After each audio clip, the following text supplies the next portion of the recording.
Okay, so we start with this solo violin, which we were, of course, very lucky to have Casey play live for us on the score.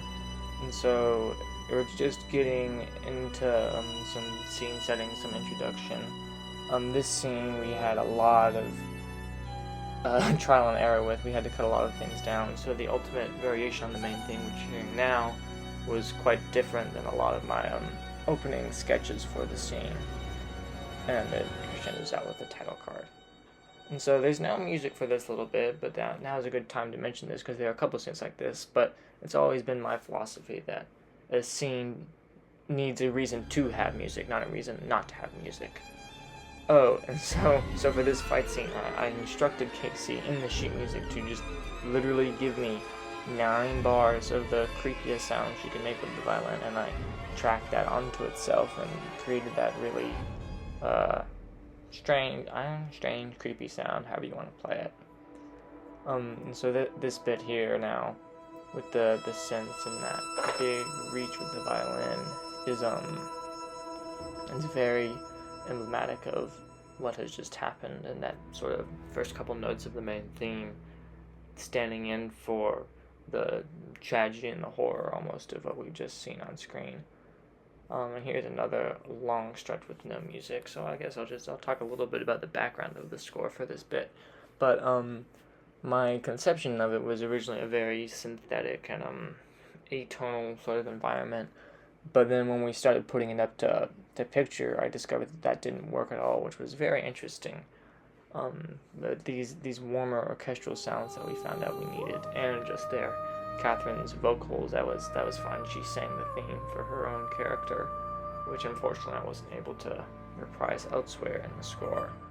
But this bit of score is actually one of my favorite. What you just heard, and now this here, the sort of more percussive electronic undercurrent here. This is one of the few survivors of the early suites I wrote, which had that harsh and synthetic sound, like these synthy chords, all of that going on. I came up with a whole bunch of patches just for this project, and didn't end up using any of them except this one in the score. But sometimes that's the way it goes, and that's why you spend a lot of time experimenting and trying to figure out everything that works. And so now from here we go into the final portion of the film and score, and probably my favorite, this closing montage with the Beckman's last words cue, which is a very slow build, as you can hear. There's not a whole lot going on. Now, under the dialogue, you don't even hear this music in the final mix, but ultimately that's the point, right? It's a build. You're not fully aware of it at first, but it's still sort of driving and syncing along with Beckman's words, and it's building, right, until we hit this cut.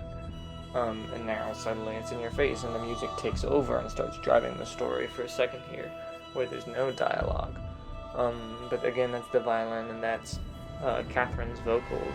Now she looks up, and we've got another big emotional beat. Every time the story and the feelings change, the music changes too, which is something that I really tried to hit very precisely, altering bars and tempos with this sequence.